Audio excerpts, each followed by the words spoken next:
ব্যক্তিসকলৰ ওপৰত শাস্তিমূলক ব্যৱস্থা হিচাপে সদনৰ পৰা বহিষ্কাৰ কৰাৰ বাবে আবেদন জনাইছিলোঁ। এই আবেদন আছিল কমলাক্ষদেৱ পুৰকায়স্থ, শ্ৰী বসন্ত দাস, শ্ৰী শশীকান্ত দাস, শ্ৰী সিদ্দিক আহমেদ, শ্ৰী শ্বেৰমান আলীৰ বিৰুদ্ধে। আৰু সকলো তথ্য প্ৰমাণ দিয়াৰ পিছতো ভাৰতীয় সংবিধানৰ 10ম তালিকাৰ 2(1) অনুচ্ছেদ আৰু অনুচ্ছেদ 191(2) অনুসৰি তেখেতসকলক অযোগ্য ঘোষণা কৰিবলৈ আমি দাবী জনাইছিলোঁ।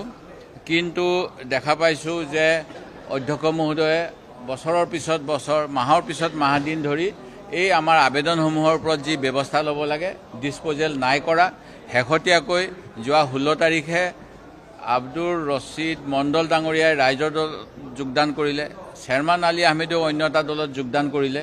এই দুয়োজনে এনেকৈ যোগদান কৰাৰ পিছতো আৰু এই কথাবিলাক ৰাজহুৱাভাৱে টেলিকাষ্ট হোৱাৰ পিছতো যি সময়ত আসাম লেজিছলেটিভ এছেম্বলিৰ এটা নিজৰ পৰ্টেল আছে, যি সময়ত বহুত বিয়াগুম ইয়াতে জনসংযোগ বিষয়া, জনসংযোগ বিভাগ ৰখা হৈছে, সেই সময়ৰ পিছতো যদি অধ্যক্ষ মহোদয়ে এই ক্ষেত্ৰত মই নাজানো, আমাৰ এপ্লিকেশ্যনখন পোৱাৰ পিছতহে জনাইছে বুলি কয়, তেতিয়াহ'লে ভাবোঁ যে চৰকাৰী ব্যৱস্থাত খুঁত আছে।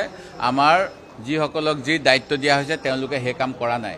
আৰু অধ্যক্ষ মহোদয়েও আজি প্ৰায় 4 বছৰৰ অধিক কাল ধৰি এই ক্ষেত্ৰত সিদ্ধান্ত নোলোৱাৰ বাবে সুপ্ৰিম কোৰ্টৰ যি মহাৰাষ্ট্ৰৰ অধ্যক্ষৰ বিৰুদ্ধে এটা ৰায়দান আছিল আৰু মণিপুৰৰ অধ্যক্ষৰ বিৰুদ্ধেও এটা ৰায়দান সুপ্ৰিম কোৰ্টে দিছিল আৰু কৈছিল যে ৰিজনেবল সময় ভিতৰত এই এনেকুৱা ধৰণৰ বিবাদবিলাক নিষ্পত্তি কৰিব লাগে।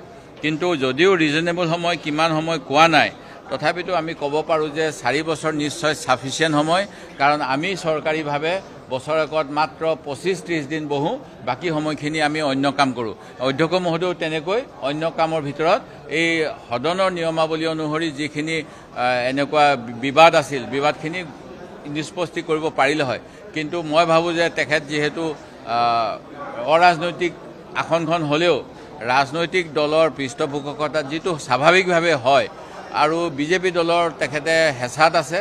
যদিও আমাৰ বিধানসভাৰ প্ৰথম বাবু বসন্ত দাসেও এনেকুৱা এটা সিদ্ধান্ত ল'ব লগা হৈছিল, কাষ্টিং ভোট দি চৰকাৰ বচাইছিল, ঠিক সেই একেই উদাহৰণ এতিয়াৰ অধ্যক্ষ চলাই আছে যে তেখেতেও সদনত যাতে বিৰোধী দুৰ্বল হৈ থাকে তাৰ বাবে শাসক পক্ষৰ ডিক্টেশ্যনত কাম কৰা বুলি আমাৰ এটা ধাৰণা হৈছে। আৰু সেই গতিকে তেখেতক আমি অভিযোগ দিয়াৰ পিছতো অভিযোগ একো গ্ৰহণ নকৰাৰ বাবে আমি আজি বৰ্তমান কুৱেশ্যন আৱাৰ ত্যাগ কৰি আহিছোঁ।